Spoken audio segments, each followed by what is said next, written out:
You just need to control the children in the middle reaches. I'll do the work in the lower reaches. Zhang Zhong said to Old Man Pai as he retracted his pole and pinched the hook in his hand. The bait had been eaten and the fish had not been caught. Old Man Pai looked at Zhang Zhong in surprise. When did Zhang Zhong learn to speak like this? Moreover, from their words, it could be heard that the Zhang family didn't care at all this time. They seemed to be very confident. Could it be that the Tubo people were so easy to deal with?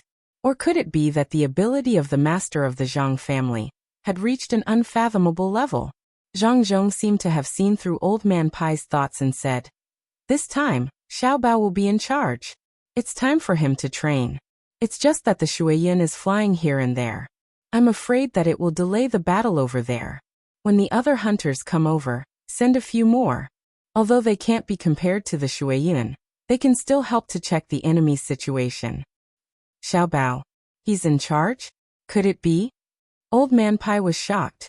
He was worried that something had happened to the master of the Zhang family. Did he feel that he couldn't do it, and wanted to test Cuckoo and Xiao Bao in advance? Once the two kids succeed, the expert can rest assured and leave. This wouldn't do. The master had done a lot for the Tang Empire. No matter what, he had to have a title and be conferred a title. Moreover, he hadn't met the master yet. Even if he met him once, it would be fine. Zhang Zhong understood the meaning behind Old Man Pai's words and sighed in his heart. How could there be a master? The masters of the Zhang family and Wang family had all gone to the front line. If there really was a master, why would Xiao Bao be in charge from so far away? He had to fight with Cuckoo and take care of this place at the same time. Only Xiao Bao and Cuckoo could do this. If it were someone else, even an adult wouldn't be able to bear it, let alone a child. Old Man Pai saw that Zhang Zhong didn't want to continue, so he had to change the topic.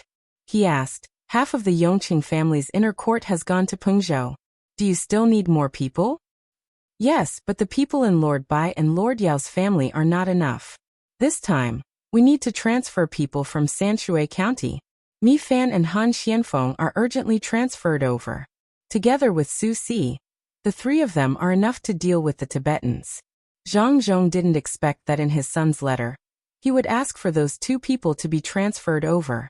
What was the use of those two people? Old Man Pai knew of Su Si. Back then, he was in charge of setting the price at the market beside the Wang family's river. In the past, the Gu family was a very ordinary farmer in Zhuangzi. He wasn't valued by the Gu family. However, when it came to the Zhang family, it was different. He never did anything that was assigned to him. The Zhang family's ability to judge people was also extraordinary. Today, the two people that were transferred over through the military station were perhaps the other trump cards of the Zhang family, just like Zhang Ying and Zhang Lang. Who would have thought that the two people sent by Song Jinggong would be so powerful? Not to mention searching for people, just the two of them, 2 dogs, and 1 eagle were able to find Xiao Bao and Cuckoo. They actually killed 290 Tibetans, and seized 285 horses. Looking at the situation, the other 2 people were also transferred over at the crucial time. Otherwise, why didn't they transfer Song Jinggong? Song Jinggong was in charge of a region, so there was no doubt about his ability. Who knew how many more people like him the Zhang family had that hadn't been revealed? They were really well hidden. Old Man Yao listened at the side. What he was most concerned about was whether this mission was really controlled by Xiao Bao from a distance.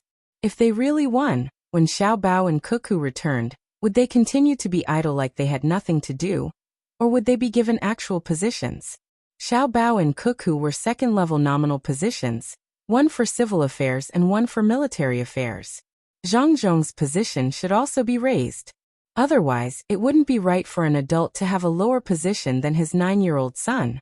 Old Man Yao thought about it, and really couldn't understand at the moment. He might as well let others worry about it.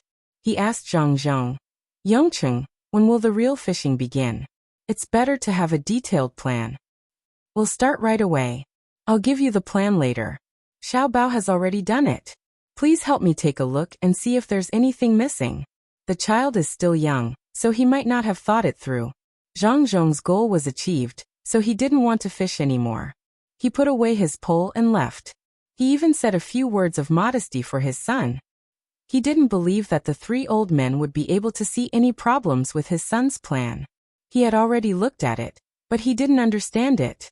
He would have to wait for the next plan to come back. 2 pigeons spread their wings and flew towards the capital to get Mi Fan and Han Xianfeng. When they passed by the capital, they had to ask if anything had happened in the imperial court. There probably weren't any rewards, so those people were too stingy. The sky gradually darkened, and the wind grew stronger. Wang Wan went to observe the terrain last night. She didn't find any good ideas. The 2 tribes of Tubo actually kept a little distance from each other. They didn't even send out scouts. They just followed the traces left behind. If they wanted to attack, it was like facing a turtle. They couldn't find a place to attack. Wang Wan didn't want to use less than 10,000 people to charge head-on. Although she hoped that others would use normal methods to fight, she didn't like it. There were too many people who died in a head-on battle. Unless they were forced to the point of no return, they could only face the enemy head-on. Otherwise, she preferred to plan slowly. She would eat a little bit at a time. When she ate more than enough, it would be enough. She would use guerrilla warfare to fight. Of course, at this time, if there were dozens of large copper cannons on the naval gunboats, she would dare to attack the Tubo cavalry under the cover of the cannons. With the cannons moving forward and the cavalry's speed, it would be too easy for them to charge at the infantry. Now that the sky had darkened and the wind had gotten stronger, Wang Wan went to observe the terrain again. Opportunity. Any change in the weather was an opportunity for the troops in battle. It just depended on whether they could grasp it. According to their current speed, they would arrive at the desert in 4 days. Wang Wan stood on a very small hill and observed the terrain. Zhang Xiaobao squatted beside her and dug for wild vegetables. There weren't many wild vegetables in the autumn, but it couldn't be compared to the ones in the spring. Zhang Xiaobao said more than once that if it was spring he could make a small root vegetable for Wang Wan. It would taste very fresh with cat's ear soup. Wang Wan looked for a while and was very disappointed. The hill was too short, and it was difficult to grasp the overall situation. She turned her head and shouted to Zhang Ying, who was at the foot of the hill. "Call Shui Yin over. Catch me and take me to the sky to have a look." Zhang Ying was a little worried, but he still made a net with a leather rope and sent it to Wang Wan. He let Wang Wan put it on, tied a piece of wood to the leather rope, and called Shui Yin to catch her. Shui Yin was indeed obedient and did what it was told. It didn't know how it communicated with Zhang Ying, but it flew up and slowly swooped down to catch Wang Wan. Wang Wan held the binoculars in one hand and grabbed Shui Yin's foot with the other. She was afraid that Shui Yin would be happy and let go of its claws. One person and one eagle flew up and hovered high in the sky. Wang Wan's field of vision widened, and she looked left and right happily.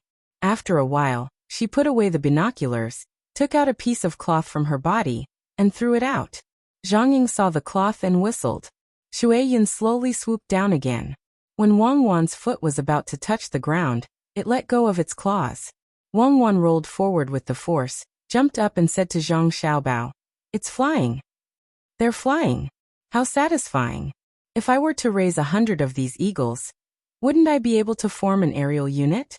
I think that if we can find a way to find more than 100 Shui Yun, it's better to spend the energy on research. Maybe we can even build an airplane. Have you thought of how to scheme against people?" Zhang Xiaobao looked at the Shui Yun that had landed on Zhang Ying's shoulder and was rubbing its head against his face. He dispelled Wang Wan's unrealistic fantasy. "I thought of it. It's going to rain, and the traces on the ground will be obvious when it rains. We were prepared and knew in advance that we were going to the desert, so we brought a lot of supplies. There are 40,000 people in Tubo, and they didn't steal as many horses as we did. How much food can they bring with them? Didn't you want to use salt to pickle vegetables? Now we have it." Wang Wan patted the dust on her body and said to Zhang Xiaobao.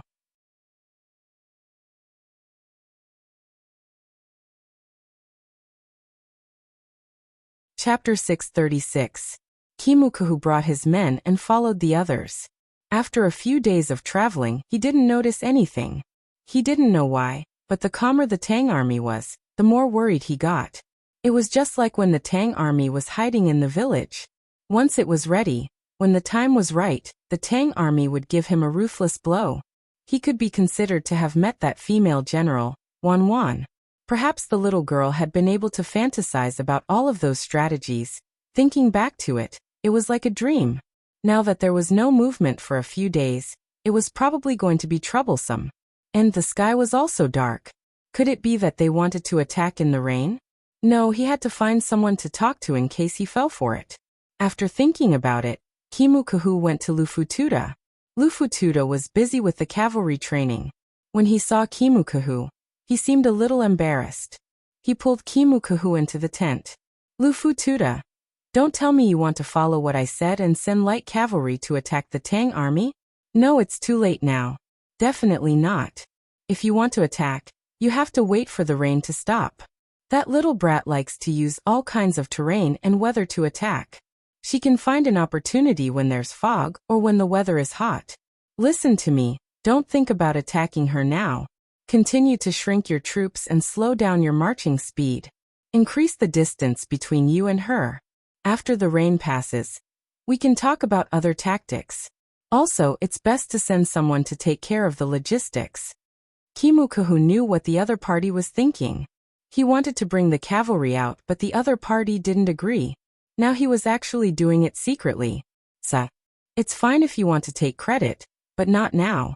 Lufutuda was pointed out by others and felt a little embarrassed.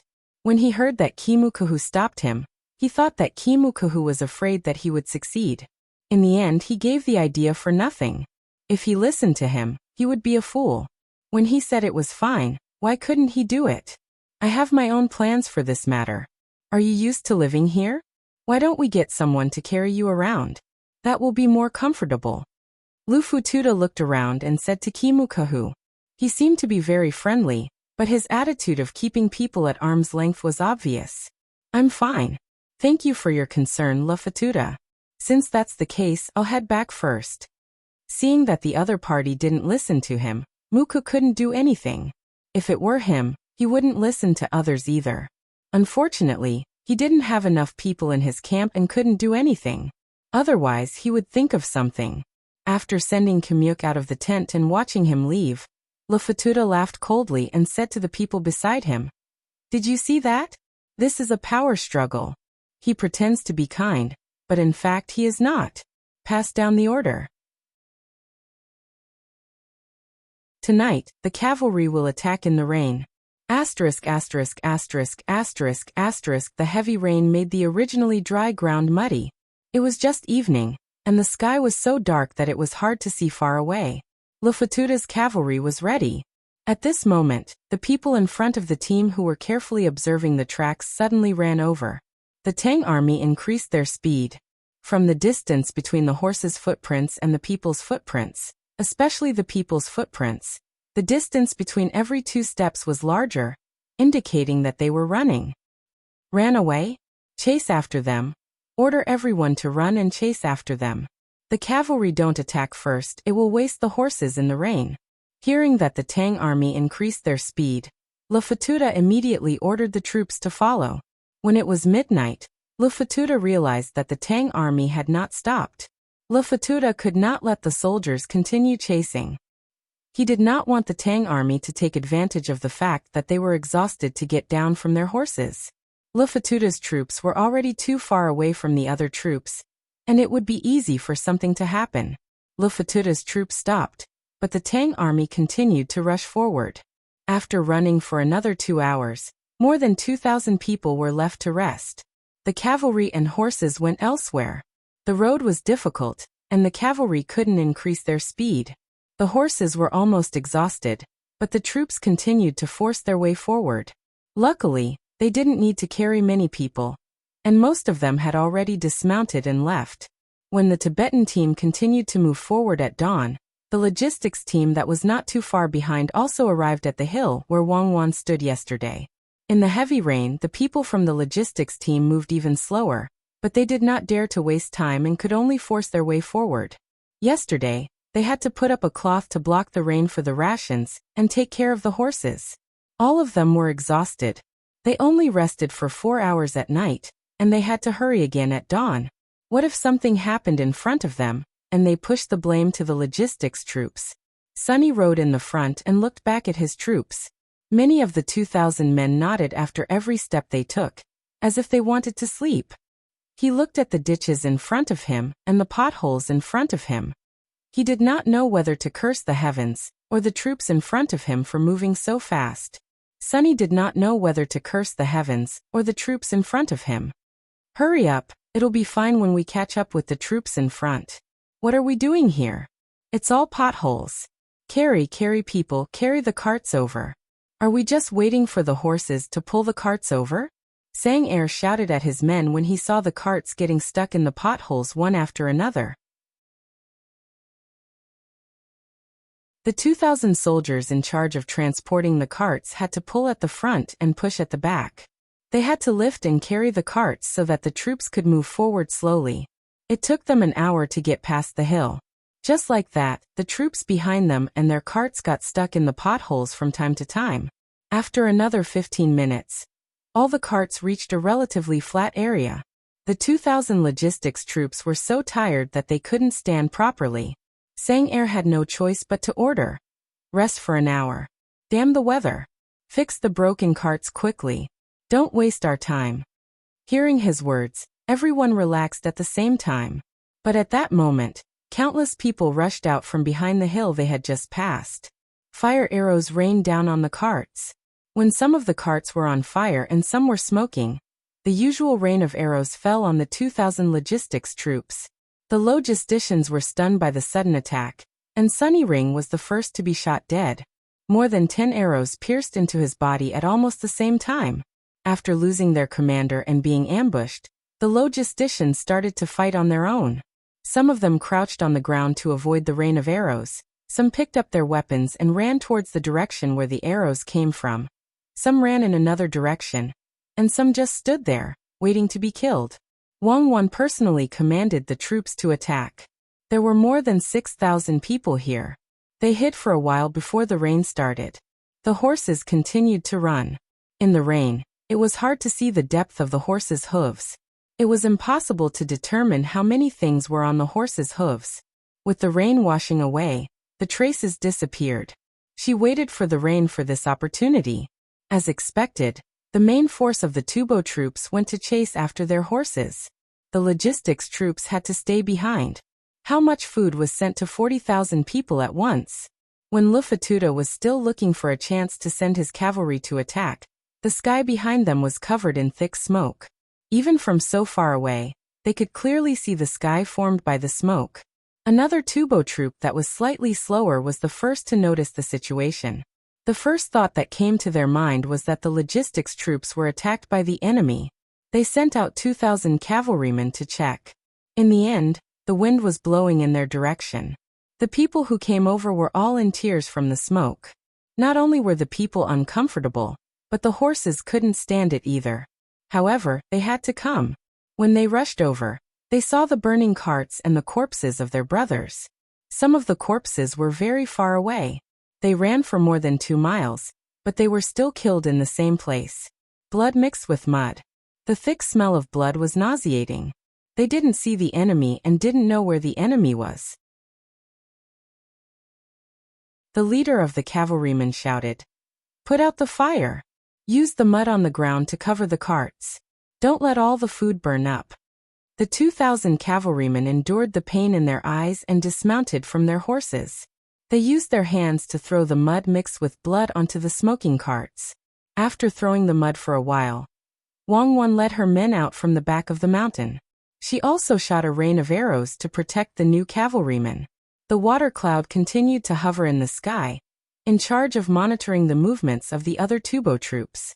This time, the cavalrymen weren't completely wiped out. More than 200 of them rode back and escaped. In the end, they encountered more than 600 people and 8,000 horses of the Tang army. The Tang army seemed to have been prepared. A large portion of the 200 people were killed, and the rest took a detour. The Tang army didn't chase after them. They rushed to Wang side, and let Wang lead the men to chase after the escaping cavalrymen. After chasing for a while, the water cloud fell. The troops changed their direction again, and went through the empty space between the two Tubo troops. This made Wang Wan very surprised. She initially planned to take a detour and go around the two Tubo troops together. She didn't expect Lufatuda to forcefully move his troops and create some distance between them. This saved them a lot of time. Lufatuda looked at the thick smoke behind him and was dumbfounded. Not to mention the general. Even a normal soldier would understand what was going on. The army provisions were being attacked, and they had to scrimp and save for their meals. Kumu also stood there and looked at the smoke in the sky. He didn't feel surprised at all. He muttered, "I was right, right? The demon fiend is the demon fiend. We can't give her any chance. She can make use of anything. The terrain, the weather, and the enemy's formation. When dealing with her, we can't think of how to defeat her. Instead, we have to think of how to defend ourselves. Even if our troops are 4 times stronger than her, we have to defend like an iron bucket. As long as we can force her away, we will win." On the other side, Mumukushi's men had already returned to the camp. He told them about the attack and the ambush on his side. Mumukushu immediately ordered his men to defend and gave up on extinguishing the fire. He was also afraid that once they split up, they would be tricked by that little girl. Lufatuda sent men back to take a look and didn't rush forward. He was prepared to wait for the other division to come and discuss what to do next. Now they weren't forcing the Tang army to enter the desert. Instead, they were thinking of how to prevent the Tang army from killing them.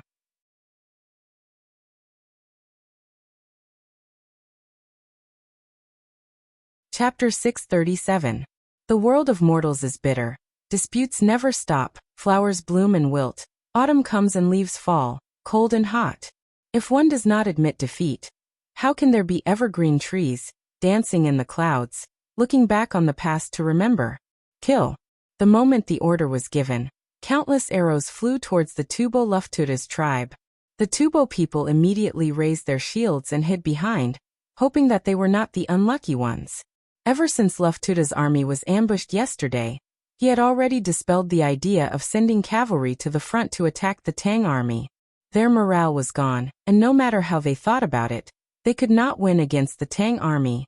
The fire and passion in the soldiers had also been extinguished. They clearly knew that there was a lass in the Tang army that humiliated the entire country, but so what? There was nothing they could do. They could not chase after her, they could not hit her. As long as they tried to trick her, there would be a loophole in their side. The lass would not let go of any opportunity. They could still hold on if they hid, but once the battle formation changed, they would definitely be used. At most, the troops would advance a little faster, and in the end, the logistics would be ambushed. The Tubo soldiers felt very sad. It was not that they were afraid of death and did not charge, but as a general, you should at least give them a chance to charge. It felt like they had met a strong opponent when playing polo. The opponent was clearly one man and one horse breaking through, but they could only retreat step by step. Even if the ball was right in front of them, they did not dare to use their poles. If they used their poles, they would be overtaken. Luftuda saw that the opponent would take away hundreds of people every time they attacked, and he felt more and more frustrated. He could not think of a solution, so he could only look for Kumukuhu, who was more accurate with his words. Kumukuhu's heart had long been numb. He watched the Tang army come and go like the wind. Every time the enemy attacked, they would attack from the direction of the wind. Whenever they were happy, they would come back and shoot another round. If there was a weakness before yesterday, it was that the Tang army did not have enough horses. There had to be someone running below. After Mumuhushu's cavalry was dealt with yesterday, the Tang army still had some men and horses left. The supplies that they sent over were all taken away by the Tang army. The bows that the Tang army used were from Tubo. The arrows that they used were from Tubo. The rice that they ate was from Tubo. And the horses that they rode were from Tubo. There was no need to continue this war. In the future, as long as the Tang Empire had Kuku, Tubo would not dare to invade their borders. Just as Kumu and Ku who were sighing in their hearts that they were the ones who made Wangwan famous, Lufatuda came looking for them. Kumu Kuhu, I regret not listening to you. The Tang army is indeed good at sneak attacks. If we were to face them head-on, I am confident that I can defeat them. Quick, give me an idea. Lufatuda was still unwilling to admit that he could not win against the enemy's general. He attributed the victory to the enemy's sneak attack tactics and hoped that Kumukuhu could give him a good idea. Let's retreat and let the stronger people come over. Or we can withdraw our troops and enter the city to defend. Our 40,000 men are not a match for her. If she really leads the Tang army to face us head-on, we won't be able to return even if we want to. According to the new information, Pengzhou is preparing to leave the pass at any time. There won't be any reinforcements from other places. There won't be many people escorting the provisions. If they can sneak attack once, they can do it again. Unless one group follows behind and the other group supports the supply team. Let's retreat. Both groups retreat at the same time. Don't give her a chance. Kumuku, who analyzed the situation in front of them, and gave such an idea. Of course, Lufatuda was unwilling to listen. We are being attacked by less than 10,000 Tang soldiers, and we have to abandon our defenses? If the Tang army sends out 100,000 soldiers, won't our Tubo be destroyed? No, definitely not. Wouldn't that be admitting to a little girl that we Tubo won't dare to do it again? Kumukuhu, are you scared after being beaten? Yes, I'm afraid. I really don't dare to fight against them unless I have a more elite team, and use soldiers to make up for the lack of generals. If you still want to fight against them, then stop and wait for the logistics. Let them shoot. When they run out of arrows, then slowly follow behind them. The two units must not be separated. Kumukuhu nodded in agreement. He was very clear that he could not compare to the little girl in terms of scheming. To deal with such an opponent, they could only rely on numbers and steadily advance. They must not have any devious thoughts. The Tubo people were hesitating. Wangwan was much more relaxed. Everyone had a horse and they could fight and run as they wished. Although the enemy scolded them and said that they did not have the guts, so what? She was still a child. Adults should not lower themselves to the same level as a child and should protect her. Zhang Xiaobao was still in charge of cooking. He caught a few wild boars and let him use the salt he stole to marinate them.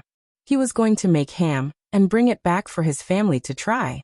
He wanted to see if the taste of the Tubo wild boar's ham was different. After seeing Wangwan happily studying the map, he kept it and said to Wangwan, I am going to write a letter back and ask the imperial court to help spread the news that the one commanding the front lines is not the 9-year-old Wangwan but someone else.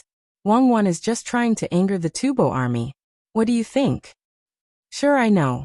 You don't want to push me up now. If that happens, our peaceful life will be gone. At the very least, we can't let the people talk about us all the time. Don't worry, I don't want to be Wu Zetian or Empress Dowager Xiao. My goal is not to be like them, dancing on the tip of the blade and contending with the various powers. I want to hide behind and make Tang Empire stronger and stronger together with you. Some people like to be heroes and some people are willing to create heroes. I belong to the latter. What about you? When we go back, what do you want to do? Wangwan understood the meaning behind Zhang Xiaobao's words, and she agreed. If one pushed one's position too high, one would sometimes lose sight of one's original ideals. In order to maintain one's position, one would have to pay too great a price. At that time, although many people still knew of one's abilities, the people of the Great Tang would gradually forget about it, and one would be able to return to their original lives. Me? I haven't thought about it yet. I want to make a county with you. I will be the county magistrate, and you will be the chief registrar. Let's wait for a few years. When Tang Empire's economy is prosperous, we will find a new way. Wars with foreign countries are inevitable. Otherwise, when the material life is good, people's pursuit will increase and the internal pressure will be too great.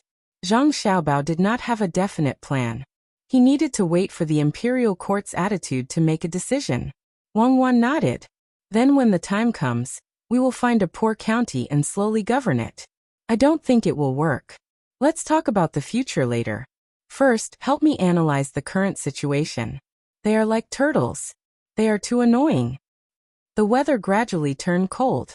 The people who worked in the fields began to prepare their tools, waiting for the autumn harvest. The commoners in Izhou's stronghold were much more relaxed than the commoners outside. There was only so much land that could be used for farming. They would be content if they collected enough to eat for a year. There was no shortage of salt at home, and there was enough cloth to make clothes. The children had more candy in their hands, and the women had more jewelry. The men organized to go to the snow mountain with Governor Zhang to build a ski resort. The businessmen who came to participate in the investment also sent money to Izhou. Each of them was given a membership card. With this card, they could enjoy a 50% discount. Spending was spending, profit was profit. They could not enjoy it for free just because they had invested money. Originally, not many people really wanted to come to this place for recreation.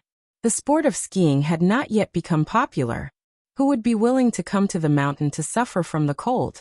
They could not stand the reputation of Bai Go and Yao Chong. They also wanted to make friends with Zhang Zhong. However, when they saw people demonstrating skis and sledges on the mountain, and the laughter of adults and children, they felt that this place was not bad. Especially when they were tired, they could take a hot bath and have someone massage them. Their whole body would feel comfortable from inside out. At the same time, there was a place for hunting in the ski resort. There were many kinds of wild animals on the mountain. With the local people protecting them, there was no need to worry about accidentally dying. Zhang Zhong organized people to build a restaurant at the top of the mountain and at the bottom of the mountain. It was in the form of a self-service restaurant. There were corresponding well-enclosed suites for people to discuss secret matters. He did not even refuse the people from the brothel when they came to cooperate. The ski resort also adopted a membership system. It seemed that people who came to the resort would not just pay the fee to play. They had to be members first. After paying the annual fee, part of it would be used to manage the resort, and part of it would be deducted when they played. The membership card was also different from other places. It was made of tortoiseshell, and it showed one's identity when one held it in one's hand. Zhang Zhong also asked people to secretly advertise that the really rich and the really rich people would not like to look for lively places to eat, drink, and play like bumpkins. Zhang Zhong himself liked to go to lively places very much. He did not want the so-called identity that was flattered. He was independent of the circle that others had set for him, and he was aloof. Then Zhang Zhong started to build a winery. It was a very big winery. Before the wine was brewed, the reputation would be built first. A lot of money was spent.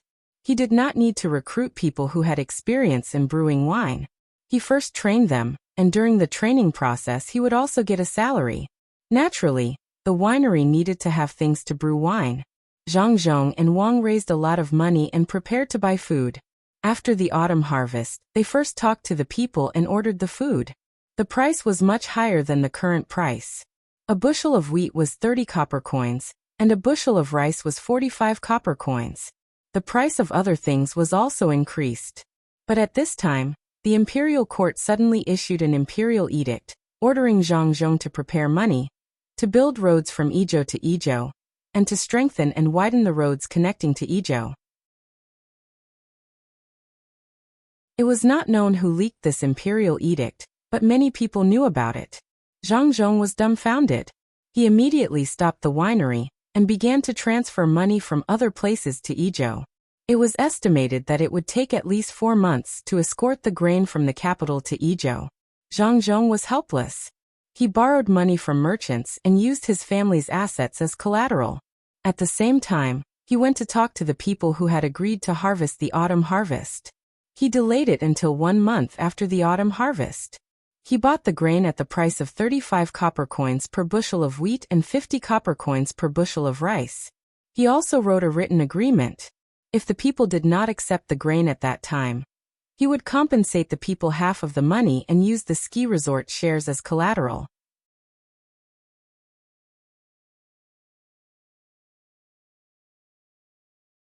Chapter 638. On the road from the capital to Jiannanlai. 3 riders were riding through the dust. One of them looked much weaker. He was leaning on the horse and his face was pale. The other 2 were a man and a woman. They looked much better than this person. They didn't look tired, and their bodies followed the rhythm of the horse, making it easier for the horse to run. However, the 3 of them didn't speak. They urged their horses forward. After an hour, they came to a stop and changed horses. The one with the weaker physique sat down on the ground. He tried to struggle to stand up but to no avail. He said to the other two, "You guys go first. I can't take it anymore. I need to take a break. You guys can make arrangements when you arrive." "You're a man, but you're not as good as a woman? You're holding us up," the woman said to the man sitting on the ground. "Look at you. How are you a woman? When you do things, you're a tomboy. I told you not to come, but you insisted. It's useless." The man was not happy. "Han Xianfeng, is this how you treat someone who saved your life? If I didn't use acupuncture and medicine to save you, you'd be dead. You need to know how to repay kindness." The woman turned her head and said to Han Xianfeng. Han Xianfeng let out a long sigh. There was nothing he could do, so he didn't hurry. He sat down next to that person and said, "Mi Fan, I'll remember this. If there's a chance in the future, I'll force you to train. Tell me, how many things have you delayed? I don't know why the young master called you here." "Am I good? Yesterday, when we were on the road, I reminded you first. That's why you didn't fall into the ditch. You're ungrateful." Mi Fan panted heavily for a while. She rubbed her hand gently on her leg and grimaced in pain as she drank some water. "Yes, ungrateful. Han Xianfeng, we're talking about you. You don't even care about saving your life. Are you still a man?" The woman next to him found an opportunity to scold Han Xianfeng. Han Xianfeng looked up at the sky and said helplessly, "Jiu Mei Lung, I beg you. Don't keep talking about saving my life. I was just tired from the boat race. That was Sanshui County's Shaoluoshui. How could I die? Not to mention exhaustion. Even if he was really injured, would there not be a good doctor? I managed to dock the boat with great difficulty and wanted to find a car to take me to get a massage, but you jumped out from the side. Without saying anything, you pushed me to the ground and stabbed me with several needles. I don't even know where you got the medicine and forced it down my mouth." "Nonsense, I'm a famous doctor who is proficient in both the pen and the sword. I picked the medicine myself and specially used it to treat fainting spells. My medical skills are definitely high, otherwise, how could you be awake when I was performing acupuncture on you?" Jiu Mei's cold face reddened slightly, but she continued to argue. "I want to close my eyes and rest for a while. You're pricking me so much that my whole body hurts. How can I not wake up? And that medicine, why would it treat fainting? It's more like it's for intestinal blockage. The strength that I saved up after resting with great difficulty was all thrown to the toilet. If your medical skills are high, why don't you go to Huayuan County's Dai Hospital to find a job? Why do you insist on following me?" When Han Xianfeng thought about what happened that day, his face turned as pale as Mi Fan's, and his body trembled. It must have left a deep impression on him. Jiu Mei touched the bag on her back, which contained her needles and herbs. She said embarrassedly, "Who said that I didn't go to Dai Hospital? But they said that I still needed to practice. They asked me to go to Yawang Mountain to massage others and identify the acupuncture points. I'm a woman, so how can I go there? I wanted to practice slowly. I walked all the way looking for patients, and then I met you. I saved you out of kindness, and I heard that you were close to the Zhang family. I was hoping that you would arrange for me to go to Huayuan Hospital when you repay my kindness. Who would have thought that you're such an ungrateful person? Fine, I'm scared of you. Don't mention saving lives. I don't have the ability to arrange for you to go to Dai Hospital. They don't hire people based on personal relationships. With your medical skills, even if you sneak in, how many patients will you kill, let alone take a normal exam?" Han Xianfeng was tortured to death. If Jiu Mei Lung wasn't alone and didn't have a family, and if she hadn't been observed by the Zhang family's spies, and if they hadn't found out that she had other skills, they would never have allowed her to follow them. This woman was indeed good-looking, especially her figure. If she didn't always wear a dirt gray robe and change into other colors, many men would definitely yearn for her. But this woman was always muddle-headed. Her so-called medical skills could have become a nickname in some county in the past, but she insisted on going to Huayuan County and Sanshui County to treat patients. What were those two places for? Sanshui County was the foundation of the Zhang family and Wang family. Han Xianfeng only joined the first family in Linshui County after passing the test. He was the son of an official and didn't give any face during the test. How could the medical standards there be bad? As for Huayuan County's Dai Hospital, it was the pinnacle of the Tang Dynasty's medical science. Even the imperial doctors in the palace had to go there frequently to communicate. Every year, they would be tested to decide whether to stay in the palace or not. What could a half-baked doctor like you do in such a place? At this time, Mi Fan said something fair. Mrs. Jiu, actually there's nothing wrong with massaging. Doctors shouldn't discriminate between men and women. In the eyes of doctors, there are only healthy people and patients.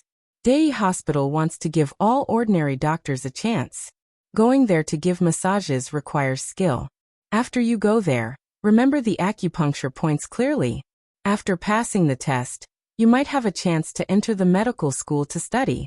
The research there is unparalleled in the world.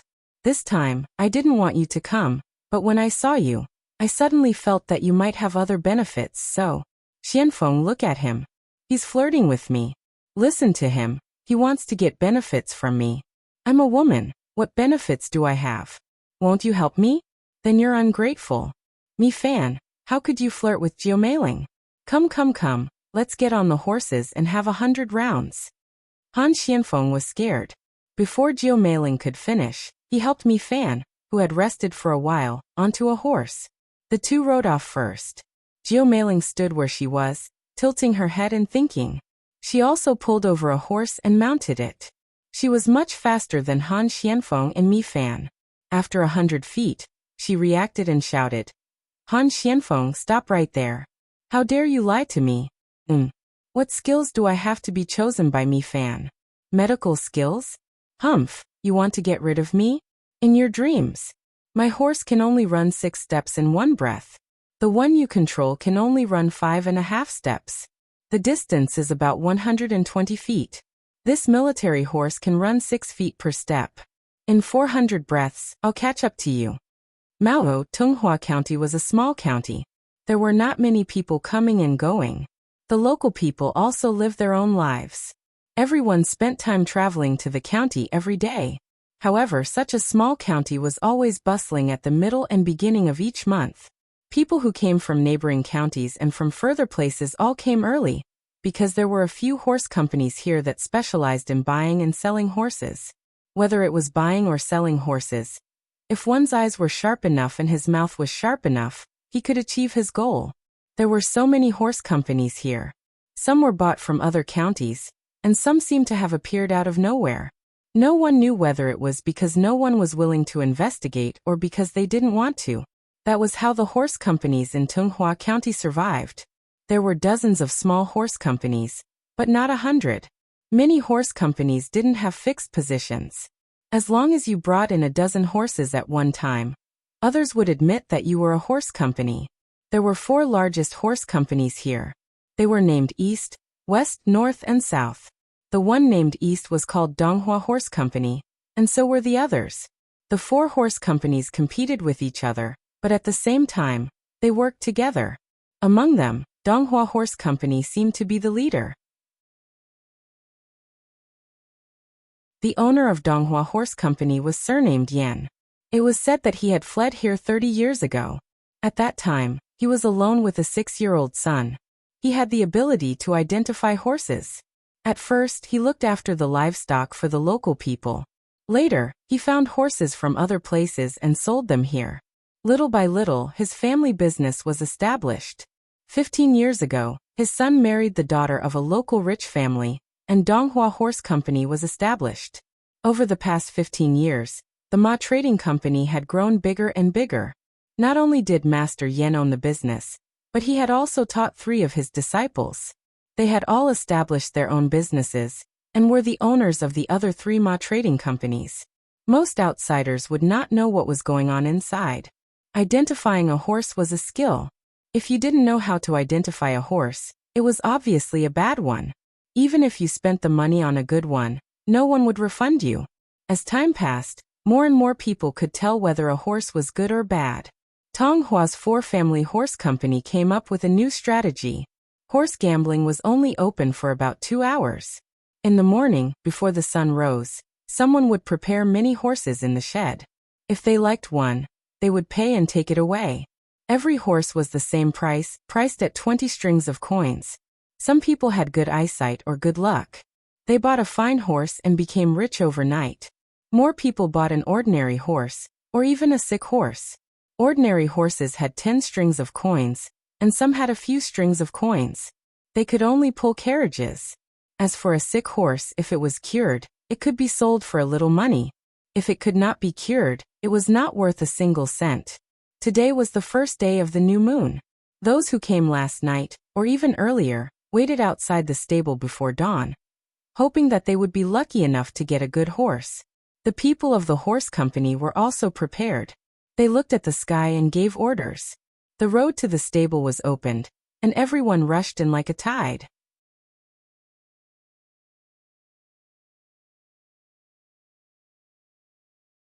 Chapter 639. As soon as this voice was heard, the people picking the horses inside became anxious. They were afraid that the good horses they had their eyes on would be snatched away. Those who did not have the financial resources and courage to participate in the horse gambling curiously sized up the person, wanting to see who had the financial resources to buy all the horses. Horse gambling was not just a few dozen horses for people to choose from. Every time there were 1,000 horses, no more and no less. If one wanted to buy all of them, they would have to take out 20,000 strings of coins. 2 years ago, someone did this once. He thought that he could get a few fine horses, but in the end he spent 20,000 strings of coins.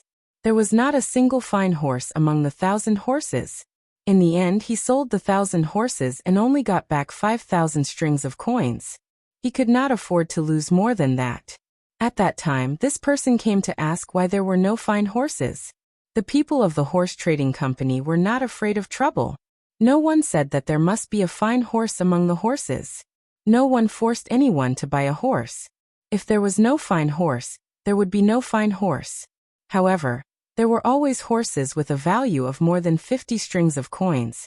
There were also horses with a value of more than 100 strings of coins. Using 20 strings of coins to buy a horse with a value of 100 strings of coins, was it not enough to earn 10 strings of coins? Perhaps there would be a chance for a military horse to appear. It was not bad to give it away. In the end, no one knew what kind of method each person used. The people who bought the horses left dejectedly. The 4 horse trading companies were still standing tall. Some people said that the owner of the horse trading company gave a fine horse to the local officials. Some people said that the owner of the horse trading company had a big backer. There was no conclusion for a while. They did not expect that there would be another person who wanted to buy all the horses today. Everyone had the intention to watch the show. They wanted to see what the final result would be. Usually, the people who bought the horses would immediately watch here to find a good horse trainer. Today, the 2 people on the horses did not know which one was the horse trainer. If the person behind was the owner, then the person in front was naturally the horse trainer. However, the person in front was too young. No one believed that he could judge the horses. Could it be that the owner personally judged the horses? The people who had entered the stable hadn't paid yet, so they naturally couldn't bet on horses anymore. One by one, they walked out angrily, their eyes looking at the 2 newcomers. It could be said that they were brimming with killing intent. The big deal was here, and the people of the horse company invited the owner out. There were 4 horse companies and 4 owners. The owner of the East Hua Horse Company looked to be less than 40 years old, while the owners of the other 3 horse companies were slightly older. As for the old owner of the East Hua Horse Company that everyone was looking forward to seeing, he did not appear. Greetings to the 2 of you. Were the 2 of you the ones who wanted to buy all of the horses? Dong Hua Horse Company's boss Yen cupped his fists and asked. That's right. The person on the front dismounted and turned back to help the person on the back as he answered casually. Everyone looked at the 2 people under the light of the lanterns, and found that the 2 people were indeed wearing good clothes. They were wearing Sichuan brocade robes. The person with the identity of the master had a round jade pendant the size of a copper coin on his waist. When the light flashed, it was blood red. If it was not dyed, it would be worth a lot of money.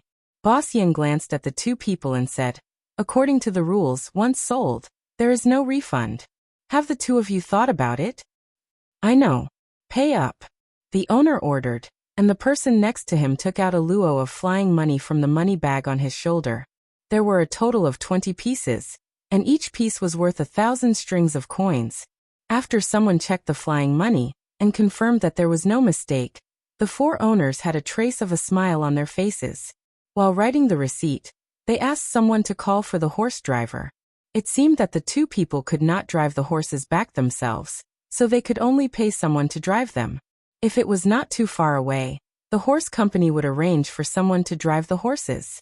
They would not take the money to drive the horses. After all, they were big customers.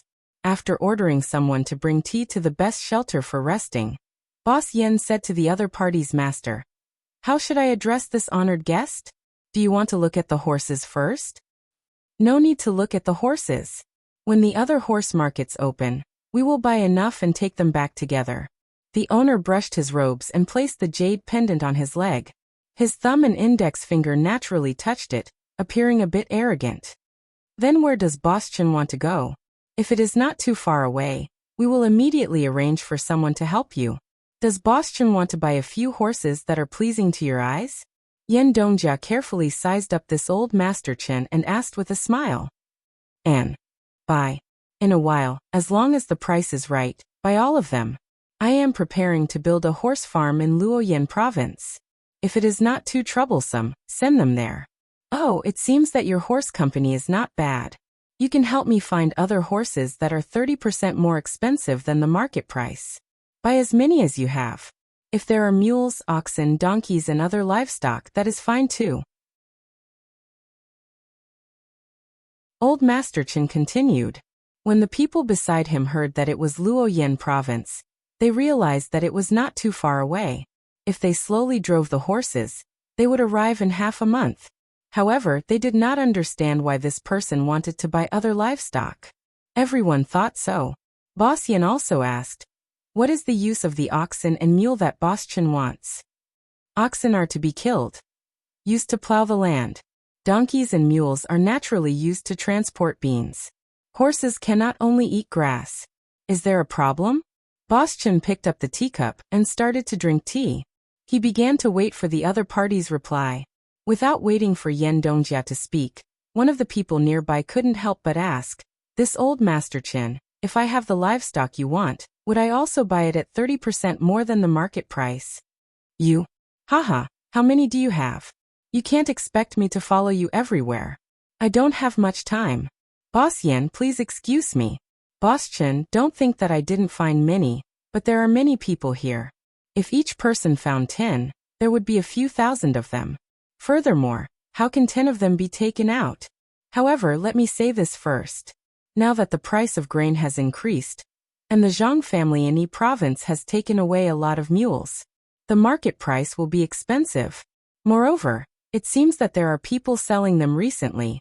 If the time comes, if it is expensive, you can also buy it at 30% more than the market price. You can first write a letter and leave it with the broker as a mortgage. If he doesn't accept it, then you won't have to pay for it. Is that okay?" Boss Chen did not wait for this person to finish his sentence, and very magnanimously decided. After he said this, the people around stopped buying horses. Those who sold horses also stopped selling. Since they were going to buy the horses for Boss Chen, it was more important to quickly find other livestock to earn money. Boss Chen seemed to be very happy.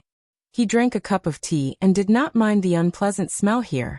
He brought his subordinates and walked around. "Go and tell my father that we have a rich family. I am not afraid that he won't be able to afford the blood jade pendant carved with a qilin." Yen Dongjia instructed the person next to him as he followed behind them. When it was noon, Boss Chen bought all the horses for sale here, and told them that he would come back to buy them in 2 days. After he left with his subordinates and the people sent by the horse trading company to drive the horses, the head of the 4 biggest horse trading companies in Tunghua County gathered all the managers of the other horse trading companies. When the other horse trading companies arrived at the agreed place, they suddenly found that the boss of the East Horse Trading Company was also there. They all went up to greet him. It was not easy to see this old man. Boss Yan, who rarely showed his face in public, smiled and agreed with everyone. When everyone had arrived, he coughed and was about to speak. The others consciously stopped talking with others and looked at Boss Yan, waiting for him to speak. Ladies and gentlemen, this old man has gathered all of you here today, because of what Boss Chen said. Some of you may know where my horse came from, while some of you may not. But regardless of whether you know or not, I have to say it. This is an opportunity. Even if that Boss Chen doesn't want it in the end, the things he left behind as collateral will be enough for us to make a fortune. The horses of the East Horse Trading Company were indeed secretly transported from elsewhere. Not only the East Horse Trading Company, but the horses of the other 3 major horse trading companies were all like this. It was not easy for the horses to come over, but they came over. However, there is a rule there, which is to first send the money over, and then look at the horses. As the saying goes, if there is money, everyone gets it. If such a big business is monopolized by the 4 horse trading companies, I think everyone will feel bad. The 4 horse trading companies will probably be finished. I will stop here. If anyone is willing to use money to buy horses from elsewhere and then sell them, hand over the money first. What kind of horse do you want to buy and how much? You can ask my son. When I am old, my body will not be able to take a few words. Everyone, please eat first. This old man will take his leave. After Boss Yan finished speaking, it was as if his body really could not take it anymore. He was supported and left. Everyone did not care if he was really like that. After all, the path was pointed out. As for whether they left or not, it was not up to them to care. Some people immediately wanted to go home to get the money. Some people were afraid that Boss Chen was a swindler. What if he did not pawn enough to buy too many horses? What should they do then? Some people felt that they should borrow some money. The 4 major horse trading companies were very rich. If they did not have enough money, they would not be able to earn much. Who knew when such an opportunity would appear again? Each of them had different thoughts, so they drank absent-mindedly.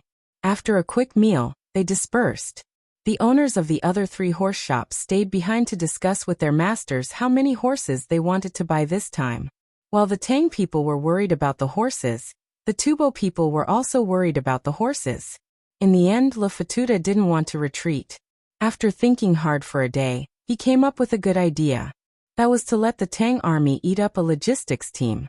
This team wasn't from the main force anyway, so it didn't matter if they died a little. He wanted to form a cavalry team with at least 10,000 horses. He estimated that he would pull away from Mumukushu and wait for the logistics team to be eaten up. Then these 10,000 horses would be able to move out. The nearest wind was always from the north. He was also going north. At that time, the cavalry would have the advantage of the wind direction. He did not believe that the little girl would be able to guess his plan. However, he did not have horses. He went to Mumukushu and asked. They could only send out 2,000 horses. Originally, they had 5,000. They needed to leave 1,000 to guard the camp. The other 2,000, needless to say, were all under the Tang army. If he did not protect the camp, he could still gather 5,000. If he had 8,000 against 9,000, it would not be reliable. Mumukushu was still thinking about how to gather the cavalry when Wang Wan led the 9,000 light cavalry to the back of the 2 tribes. However, they did not attack the Tubo logistics team. Instead, they went straight south and cut down trees to pave a road by the Ruashui River. The cavalry and the logistics team panicked and immediately returned to report this news to the Tubo headquarters. At this time, the Tubo people realized that Cuckoo, this 9-year-old girl, was very difficult to deal with. They had no choice but to organize people to stop them. This was to prevent them from crossing the mountains and entering the Tubo territory. 3 days later, the official army of Pengzhou was also mobilized. When the 2,000-strong Mo Dao unit appeared, the Tubo people became nervous. The cavalry did not dare to charge recklessly. The scouts ran around. Then, the Pengzhou cavalry appeared. The 20,000 cavalry roared and headed straight for the Ruashui River. The Tubo army had already set up their formation on the other side of the Ruashui River. They wanted to stop the Tang army at the Ruashui River. If the three tribes were still there and were not lured away, the Tubo people would not be so anxious. After setting up the formation, Zhang Zhong let Li Sun, Old Man Pai, and Old Man Yao lead the troops. Together with the people gathered from the local area, they arrived at Pengzhou together. In Pengzhou, they used the imperial edict to get the military rights of the newly recruited soldiers. A total of 40,000 people were mobilized. They carried their weapons and rushed out of Koguan. Another 10,000 people secretly left behind. They took a detour and headed towards the villages with underground tunnels. At this time, there were countless eagles flying in the sky. The eagle trainers who had just arrived at Sanshui County did not even rest before joining the troops. When Zhang Zhong led the people out, they immediately spread out and started to harvest the Tubo autumn grain. When Wang Wan led the troops to harass the Tubo army and slowly arrived at the desert, Zhang Zhong had already harvested all the grain and retreated back to Pengzhou. When the people of Pengzhou saw the carriages of grain being transported back, they opened their eyes wide and were speechless. Although it was still a little bit away from the best time to ripen, it was already not bad. They all thought that since the Zhang family's child was very daring, Zhang Zhong, the provincial governor, was also not small. He actually went to harvest the grain under the enemy's nose. Very impressive. Old Man Pai and the other two were also very surprised. When Zhang Zhong wanted to borrow the troops, they thought that Zhang Zhong was worried about the child at home and wanted to go and help. They even tried to persuade him. In the end, they did not manage to persuade him. Li Sun acted as if he wanted to see the world burn and followed him to harvest the grain. Not to mention that they did not expect this at the beginning. Even Zhang Zhong was the same. He rode on his horse for 2 days before he stopped wasting time. It was mainly because of the opportunity created by his son and daughter-in-law. He did not know how the two children were able to calculate this when they were being chased over there. They actually led the cavalry in a large circle and acted as if they were going to turn around and shake off the two Tubo troops. It gave people the feeling that they were going to cooperate with the Tang army to attack the Tubo cavalry. It meant that they were going to forcefully cross the mountain, and the Tubo army could only send troops over. Wang Wan used her mobility to turn around, and then went back to restrain the other two troops. As for the Tubo army, they had already harvested all the grain. The Mo soldiers and cavalry all went back and waited there. It was unknown if they were looking for another opportunity to attack. How are they still children? They are clearly famous generals. Their deployment of troops is superb. If I had known, I would have followed them to take a look. Old Man Chang rubbed his hands excitedly and said to Old Man Pai and Old Man Yao. Old Man Pai was also in a daze. He, who had seen all kinds of storms in his life, had to admit that Wang Wan had shocked him too much. It seemed that there were not many people in the world who could use tactics to such an extent. Not to mention tactics, she could even cooperate with Pengzhou to achieve strategic results. Old Man Yao blinked twice and said, "What did the emperor say in the message?" He said that he wanted to see Cuckoo's ability and whether or not she could adjust her tactics at any time after making a move here. He said that the situation is not constant, and that a famous general must have this kind of ability. It seems that the emperor doesn't need to worry. Cuckoo is not an ordinary famous general. Any general who can cooperate with her will feel very comfortable. They will act according to the situation without the slightest intention of being forced. Furthermore, they made an additional arrangement and harvested the grain at the Ruoshui River in Tubo. That's right. It seems that we have to follow the Zhang family's wishes and hide Cuckoo among the ordinary people. Such a general will not be casually deployed in the future. When there is no general available, when will we send Cuckoo out and decide the situation with one battle? This sword is really too sharp, so people are reluctant to use it. Old Man Pai looked to the west and said. The people in charge of the joint harvest in Izhou also returned to the stronghold excitedly and talked about what happened there. Because of the existence of Zhang Zhong, they knew more than ordinary people. They told the story of the provincial governor's daughter-in-law with exaggerated details. The chiefs of each stronghold breathed a sigh of relief and immediately ordered people to send the good things in the stronghold to Zhang Zhong's brother. At this time, they really regarded Zhang Zhong as a brother. Not only did Zhang Zhong call them brothers, but also Zhang Zhong's peaceful attitude towards them. In the past, they thought that Zhang Zhong was afraid that they would be difficult to manage, so he did this. Now it seemed that this was not the case at all. Zhang Zhong's daughter-in-law could lead the Tang army to victory. Would she be afraid of the 4,000 people like the other officials who came here before? According to the people who understood military affairs, a person who could use the army like this was definitely in existence like the god of war. In other words, if Zhang Zhong wanted to, he could turn his face and all the strongholds in Ezhou would be finished. A good person, a good brother, a good official. The people in the strongholds finally acknowledged Zhang Zhong's identity as an official and acknowledged the Tang Empire's absolute rule.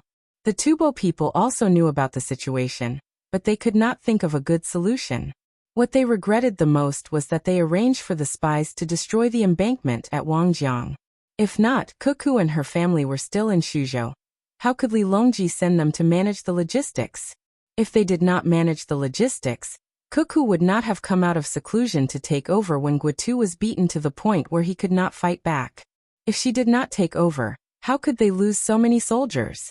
How could they be like now, being led around by others? A famous general of a generation might be silent forever and not be discovered.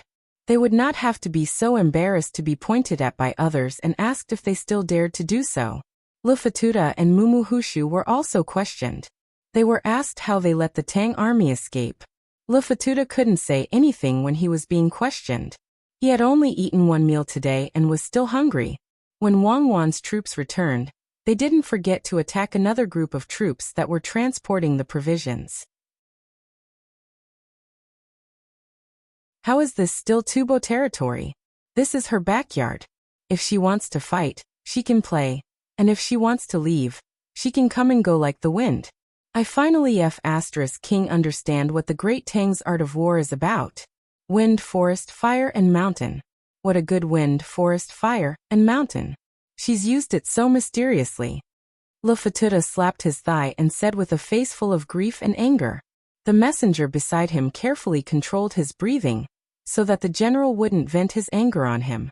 The messenger didn't say anything, but Lufatuda still wanted to find him and asked, "Tell me, am I useless?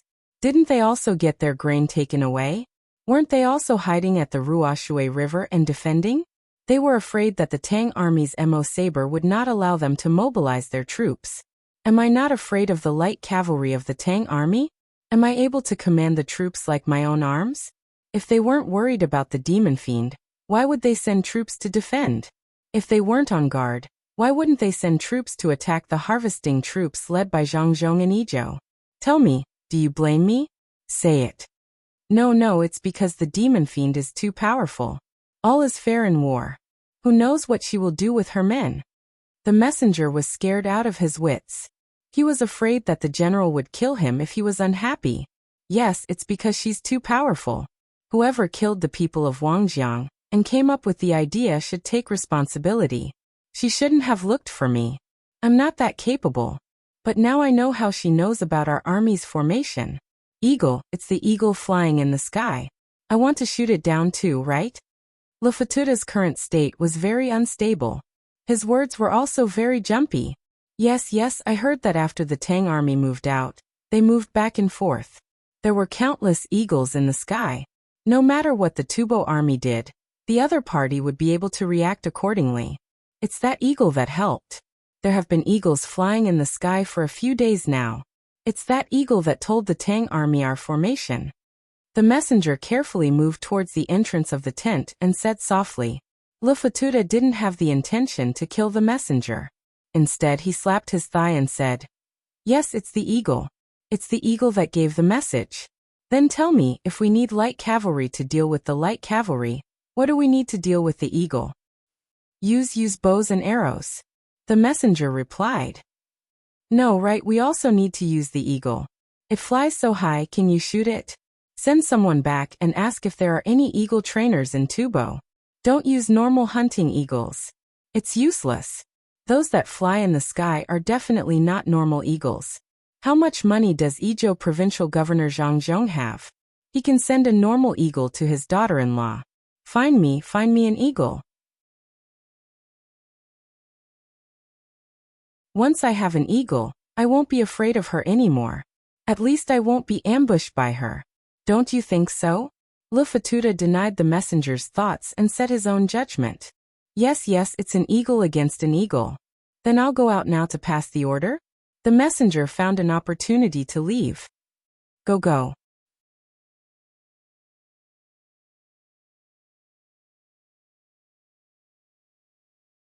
Chapter 640. The autumn harvest had finally arrived. Those who had land at home prepared their tools. Those who had enough manpower would do the work themselves, and those who didn't would ask others for help. The price of grain rose again and again. With the receipt from the Zhang family's winery, the price of a bushel of wheat rose to 35 copper coins, and the price of rice also rose to 50 copper coins. This made the other people who were collecting grain miserable. Either the Zhang family collected all of the grain, or they raised the price at a later date. Now, the Zhang family had approached everyone who had land, but the Zhang family didn't have the money and insisted on waiting until a month after the autumn harvest. As a result, they couldn't lower the price of the grain they collected.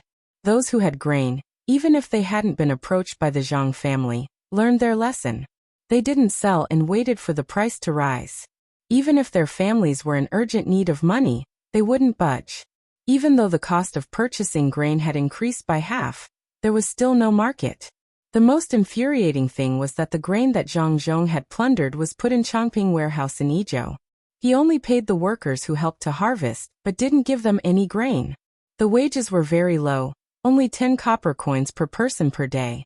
Even so, those idiots who followed him to harvest felt that they had taken advantage of him, saying that it was an army operation. What made it even more helpless was that the officials of the neighboring prefectures didn't say anything. They didn't even try to help Chongpingsong in Wing Prefecture. Wasn't it just him being the Jiannan prefect and the Jiannan inspector? Wasn't it just him dealing with a bunch of officials? Now that he was no longer one of them, was there a need for them to be so afraid of him? As the price of grain increased, so did the price of livestock. This was especially true in autumn, when there was less grass to feed. A horse that used to cost 5 strings of coins couldn't even be bought with 8 strings of coins now. The only thing that didn't change much was the price of salt. Zhang Zhong had specially consulted with the officials of the neighboring prefectures, and no one knew what he said to them. The price of salt stabilized, and so did the price of oil, which only rose by a little less than 10%. At this moment, the entire Jiannan prefecture was like a small wooden house before a storm, giving the intelligent people a feeling that they were floating. The merchants who were collecting grain had no choice but to look for Master Qi, who was working with them. Boss Qi, we can't get enough grain. The price is getting higher and higher. The commoners are reluctant to sell. A grain merchant said to Boss Qi, if the price is high, then buy it at a high price. Wheat is 35 copper coins a bushel, rice is 50 copper coins a bushel. Buy as much as you can. Boss Qi gave the same price as Zhang Zhong. All the merchants shook their heads. Another merchant opened his mouth and said, Boss Qi, we can't accept the same price. The commoners are willing to keep it for Zhang Zhong. They all say that the Zhang family's children are fighting at the front lines. We can't disappoint the heroes. Then raise the price. 40 copper coins for wheat and 55 copper coins for rice. I'll write a letter and discuss with someone. We'll charge you according to this price first. More money will be delivered soon. Qi Dongjia's heart was filled with both joy and worry. He was happy because the price of grain was too high, but he was worried because the time limit for the goods he had conned was approaching. Originally, he thought that this sum of money would be enough to buy more grain and livestock, as well as increase the price of goods in Jiannan. But now that the price had increased, the amount of goods that needed to be bought had not reached the required amount. The plan drawn up by the higher-ups made him feel that something was wrong. Just where did it go wrong? Qi Dongjia couldn't figure it out, so he could only write a letter and have someone secretly send it away. Zhang Zhong could also feel the current situation in Jiannan, but he wasn't in a hurry. He had already made the necessary arrangements and was only waiting for the final blow. During this process, a portion of the commoners would suffer losses. But that didn't matter. He would be able to compensate them before the end. As for the merchants who had suffered even greater losses, he didn't care. Each and every one of these merchants were smart.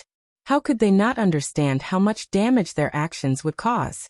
Since they were willing to go against their conscience and add fuel to the fire, they had to be prepared to bear the consequences. If the merchants at the border were not dealt with properly, they might be in danger in the future. Zhang Zhong, who was waiting for the situation to develop, began to work hard to perfect the ski resort. Old Man Pai and the other two also followed behind Zhang Zhong to help. They were faintly anticipating what the Zhang family hadn't told them yet. It wasn't only Zhang Zhong and the others who were busy. Xiao Bei and the others were also very busy. The original 3-story house was too short, and the children grew quickly. They put away the house made of agarwood and put it into the large warehouse. Then they made a 3-story house made of ginkgo wood for them. This time, the height of each story was 5 feet. If it was a little higher, it would be the same height as the door. Not long after it was finished, the glass was installed, and a new batch of toys were changed. There was also a carpet and other protective measures inside, but there was no bedding. Xiao Bei and the others, under the guidance of the big brother's young man, found straw to fill the house. They also asked the servants to dig a tunnel under the house. The tunnel under the house could be pulled open. The tunnel could be pulled open now, and the tunnel could be pulled open before. It could be used to escape at a critical moment. Most of the straw in the house was secretly sent into the tunnel by Xiao Bei and the others. Chang Hu's son and daughter were also busy. Unfortunately, the two of them spoke late. Until now, they could only say 1 or 2 simple words, and their expressions were still unclear. Even so, Chang Hu was very happy. He spoke earlier than his 2 older children. The oldest one could only speak when he was 2.5 years old. Of course, compared to the children of the Zhang family and Wang family, they couldn't be compared. In his opinion, this was because the parents were powerful, and the children were also powerful. Only those who knew the truth would understand that this was the difference between nutrition and infant education. Xiao Bei and the rest were already able to express their thoughts to others very well. They could understand simple stories, and could even ask questions when others were telling stories. The servant girl in charge of taking care of them clearly knew that they had stuffed all the straw into the tunnel below. At night, when they weren't paying attention, she took the opportunity to spread the straw properly. However, she still pretended not to see. It took Xiao Bei and the rest 2 days to finally pave all the tunnels with straw. On this day, Xiao Bei happily pulled the maidservant to stand outside the house while they entered the house and closed the curtains from the inside. They jogged to the bottom and squeezed out. They circled the outside and stood behind the maidservant. They nudged the maidservant and widened their eyes to wait for the maidservant's reaction. The servant girl was still looking at the house attentively. After her clothes were pulled, she turned her head and was shocked. "Ah, Xiao Bei, why are you outside?" "Ha ha ha ha." Xiao Bei and the others laughed proudly. They shook their little heads and refused to say anything. Chang Hu's 2 children wanted to say something, but they couldn't. They could only worry. "Xiao Bei, tell me quickly. What's going on? You're so powerful." The servant girl continued to ask curiously. "T-tunnel warfare. Ambush. Millions of divine soldiers. Do you still dare to fight bad guys with Big Brother and Big Sister?" Xiao Bei waved his little fist and said, "We don't dare. We don't dare anymore. Xiao Bei is so powerful." The servant girl pretended to be scared. "Ha ha ha." Xiao Bei laughed happily again. As he laughed, he suddenly pouted and said, "Why aren't they back yet?" The servant girl's expression also darkened. She comforted him and said, "Soon soon. When little young master and little miss come back, they will bring delicious food for Xiao Bei. No, beat the bad guys and come back alive." Xiao Bei seemed to know that there was danger over there. He only had one request. Wang Wan and Zhang Xiaobao still didn't know that their younger brothers and sisters at home were thinking about them. They had already entered the desert and stayed there for a day. The 2 Tibetan soldiers who followed them didn't enter. They kept a certain distance to ensure the depth of the defense line. On the one hand, they waited for supplies from behind. On the other hand, they wanted to see when exactly Wang Wan would come out. Wang Wan and Zhang Xiaobao weren't in a hurry at all. The desert here wasn't as unbearable as other places. There were grasslands, lakes, and many oases. It would be strange if the two of them died of thirst or hunger in this desert. Xiaobao, I used to come here when I was traveling. They sold pearls. These are lake pearls. Find more and bring them back for Xiaobei and the others to play with. They can also be used as cosmetics. This is desert cistanche, also known as desert cistanche. Quick, pick them. There are so many of them. Take them back and cook them. They don't dare to chase after us. Wang Wan, who treated entering the desert as a tourist trip, found something good. Desert cistanche, a real wild desert cistanche. She picked them while calling Zhang Xiaobao, who was still looking at them on the way here. I'm not looking at them. I'm thinking that the desert here is good. If one day we can build a railway here, we can make use of the resources here. When can we completely annex Tibet? Zhang Xiaobao looked at the yellow sand in front of him and felt very comfortable. He came over to pick the desert cistanche and said. Wang Wan looked at the resting soldiers and said, if I want to fight, I can fight. Economic war, unconventional war. Give me another 100,000 Tang soldiers, and I will be able to take over the entire Tubo in 2 years. Your economic war is good, but you don't gain much from it. You cheated our own merchants and the Tubo people, but the loss of Tubo people is not too big. I have to help you. Whether it is political or economic means, in the end, they need military force to maintain. The Jews are so powerful and have good means of making money, but they also spend money to hunt down the specific people who killed them. They can't destroy other people's country, and military force is not enough. The oil country wants to fight an economic war with other developed countries, but in the end, it can only be replaced by other countries' troops. I will help you to improve the plan, and let Tibet suffer more losses.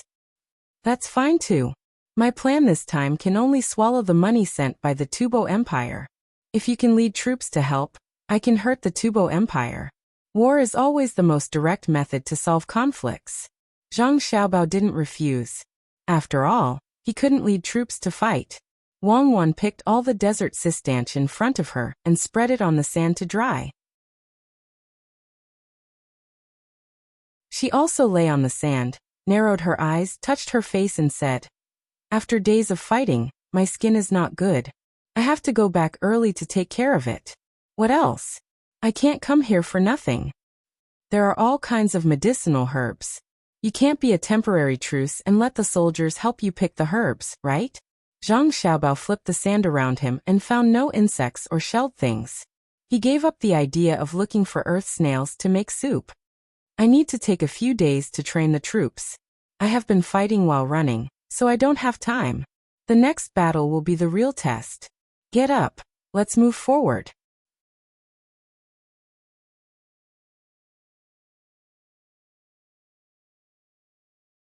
Chapter 641. Lufatuda stood at the edge of the desert and was protected by many bodyguards. Among them, there was a shield that was as big as a wall. He was really afraid that arrows would suddenly fly out from under a pile of sand. He now had a deep understanding that anything was possible for this little girl, who was like a killing god. As long as it was something that he could think of, it wasn't surprising that she could do it. General, the wind is strong outside. It's better to enter the tent to avoid hurting your face. The soldier beside him reminded him. Hurting my face? Then go in. I'm not afraid. My face is long gone. What's there to be hurt about? I've already thrown away the Tubo's face. If I really want to lose face, I'll lead the troops and charge in. My ears are still ringing with the words she asked before entering the desert. Are you afraid? Are you afraid? Luftuda was filled with anger. Plus, the environment here made him feel uncomfortable. He vented his anger to the soldier beside him. I'm not afraid. The soldier gritted his teeth and said. Then you lead the troops and charge. I'm scared. I can't tell if she's asking this to scare me so that I won't chase after her, or to provoke me so that she can teach me a lesson. Lufatuda glared at the soldier. The soldier was trapped here. His face was red as he said.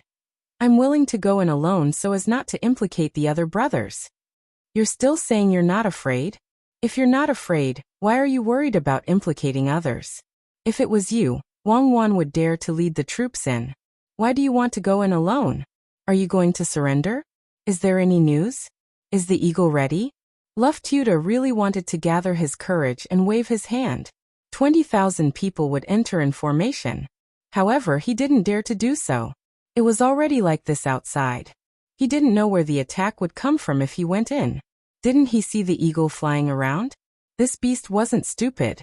It was said that it cooperated with people to attack the Tubo scouts. One eagle could take care of 2 people. One would grab one in its claws and one in its beak. Why didn't it dive now? Seeing that the general didn't continue to force him, the soldier didn't dare to say anything else. He replied, "General, I estimate that there will be news in at most half a day. With the help of the eagle, there should be a few eagle trainers in the Tubo." "That's good. Let's go back." Luftuda was very happy when he thought about the future of the eagle. He turned around and was about to leave. At this time, 6 fast horses also rushed over from the back of the camp. The people on the horses were clearly in a hurry. Each person was riding 2 horses. One was wearing the uniform of the Tibetan army, while the other 2 were wearing normal clothes. They sat on the horses dejectedly and sadly, not knowing what was wrong with them. "Reporting, General, the eagle breeder has been found and brought here." The Tibetan soldier in front of him dismounted and reported, "Oh, here he comes? But the 2 of them? Quick, call them closer." Luftuda was very excited and greeted them. Suddenly, he looked around suspiciously and looked up at the sky. He asked the messenger, "Where's the eagle? You wouldn't want me to catch them and raise them, would you?" The 2 men lowered their heads. The messenger glanced at them and replied helplessly, "General, when we came here, the 2 of them said that they were going to use the eagle to scout the road. They were afraid that they would be discovered by the enemy. The 2 of them flew in the sky for less than half an hour when a group of eagles flew from the east. In the end, the 2 of them died miserably. Luckily, they didn't discover us and escaped." Bulsh *T. Do you think that the eagle eyes are blind? It was you who walked underground. This is clearly a show for me to see. I let you come back to report. You can't win, but you can't win either. Go and find as many eagles as the Tang army has. I don't believe that you can't win." A very tragic scene appeared in Luftuda's mind. The 2 eagles were grabbed by a group of eagles, and their feathers were all gone. How tragic. "General, the same number of eagles is useless." At that time, the other party had a group of eagles, but only 1 eagle flew out. After 5 rounds, one of our eagles was caught and the other had its head bitten off. 2 against 1, we couldn't win. The messenger continued. He suddenly thought of something and took out something. "General, the other party's eagle was also injured. Look, the thing wrapped around its claws was torn. There are traces of blood on it." Luftuda took it and saw that it was a piece of cloth. The 2 sides of the cloth were dyed red. There was a picture in the middle. It was a cute seedling with eyes. One of its arms was pointed forward while the other was flat. There was an eagle on the flat arm. He recognized it. He wasn't the only one who recognized it. The surrounding generals also recognized it. This was the symbol of the Zhangwang family in Sanshui County. The flag of Devil Cuckoo also had a seedling like this. However, the seedling was pulling a cart filled with provisions. It represented the logistics camp in Ijo. Seeing this picture, Luftuda suddenly felt relieved. The surrounding people who could see the picture also didn't feel as sad as before. If it was an eagle sent by the Zhangwang family in Sanshui County, it would be understandable if it fought against 2. It would be strange if it couldn't win. Even a girl from their family could fight against many with fewer people, let alone an eagle. Your 2 eagles didn't die in vain. They didn't even need to use any tricks on you. Luftuda started to comfort the 2 men who lost their eagles. The surrounding people nodded in agreement. The 2 men who raised the eagles thought that they would be punished. They didn't expect to be comforted. They looked at each other. One of them said, "General, we can't accept this. Why is the Sanshuizhang family's eagle better than ours? We'll go back immediately and find other eagle trainers to take revenge." "Don't, just go and find them. When you come over, avoid them. Don't fly. If you can't accept it, do you think I can? Even if you can't accept it, you have to bear with it. Come over here and take care of this eagle. I'll count it as a great achievement. If you want to take care of the eagles above, you have to find at least 5. No, 10 of them. And they have to be careful. You have to work together and take care of each other. Rest for a while before you leave. Lafatuda warned them. He was afraid that the 2 men would act rashly. If that happened, they had already fallen into the enemy's hands. The 2 of them still wanted to say something, but they were dragged away by the messenger. As they walked away, the messenger said, "Listen to the general's words. Bring at least 10 of them and come over quietly. It's best to train them over there first and work together in battle. Don't be greedy and act rashly. Don't you see that the general has close to 40,000 people here in formation?" The 2 eagle trainers were scared by this. They nodded and followed the soldier to rest. After walking for a while, they reacted. Was there a need for this? 40,000 men were scared to this extent? The Grand Pass was long and winding. Carriages were about to overturn when they were on the road. Horses were about to fall into the stream when they stepped on it. Mi Fan and the other 2 men who came from the capital finally experienced the danger of Shudao. They rode their horses. In the beginning, they carefully stuck to the side of the mountain. Now they dismounted from their horses and walked slowly. Mi Fan and Han Xianfeng glanced at the stream below them from time to time. They shivered and held the rock wall beside them. Jiu Meiling was brave. She walked in the middle and felt the wind blowing from the stream. She also felt the unique humidity of Tao Tao's water. "Come over here. Don't fall down." Han Xianfeng had shouted more than once. Every time, Jiu Meiling would smile and tell them that she was not afraid. She said that she was 5 feet tall. Every step was about 2 feet and 6 inches. She was 4 feet and 7 inches away from the side. Even if she missed a step, she would not fall down. She asked the 2 men to continue riding. She said that since the horse was used to this path, it would know how to control itself. The 2 men did not dare to do anything. Fortunately, Mi Fan did not feel uncomfortable. She knew that Jiu Meiling would not be in danger for the time being. Jiu Meiling walked and said to the 2 men discontentedly, "Are you still men? If you keep moving, it will be too late by the time you reach the place." "No, Mi Fan is here. If it's really late, he'll feel uncomfortable." "It has nothing to do with whether he's a man or not. I'm just afraid of heights. It's not the critical moment yet. If I accidentally hurt myself, the Zhang family will be angry. The Zhang family values people with ability very much, but they also take care of people without ability." Han Xianfeng would not go over. He wanted to dig his hand into the stone. "You still have the ability? You are rowing to death. You are waiting for me to save you. Without me, you will beg for help from heaven and earth.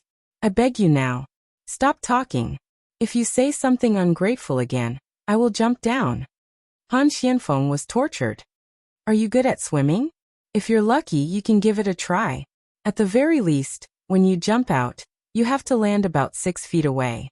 Otherwise, you won't be able to fall into the water and will crash to your death. Let me calculate for you. From here to the surface of the water, it's about. Get on the horse and go. We are in a hurry. Mi Fan, please. If you feel uncomfortable, tell me." Han Xianfeng gathered his courage and got on the horse. Mi Fan was helpless. She also climbed on the horse. She took a deep breath and said, "Let's do it. We will reach the place tomorrow." Zhang Zhong and Izhou had just arranged the general affairs of the ski resort and handed it over to the people in the inner yard. He began to lead the people who had nothing to do to build the road. The imperial edict was not fake. If it was built, it had to be built. It was not paid. Fortunately, it gave a policy. If it was used well, it would make a lot of money. Zhang Zhong was not worried about this. He believed in his son's ability. With the policy given, it would be easy to earn a few times the amount of money needed to build the road. The road was made of sand and stones. The key places were reinforced with cement to prevent the road from being damaged. There were also a few eagles to help. When there was a need for a suspension bridge, the eagles would send one end of the rope over. Then there would be people pulling on the rope. The rope gradually thickened and was much faster than before. When there were stones in the middle of the road or stones that could easily slide, they would use explosives to blow them up. The explosives were placed on the side as if there was no danger. There was also no one guarding nearby. It gave people the feeling that they could take it at any time.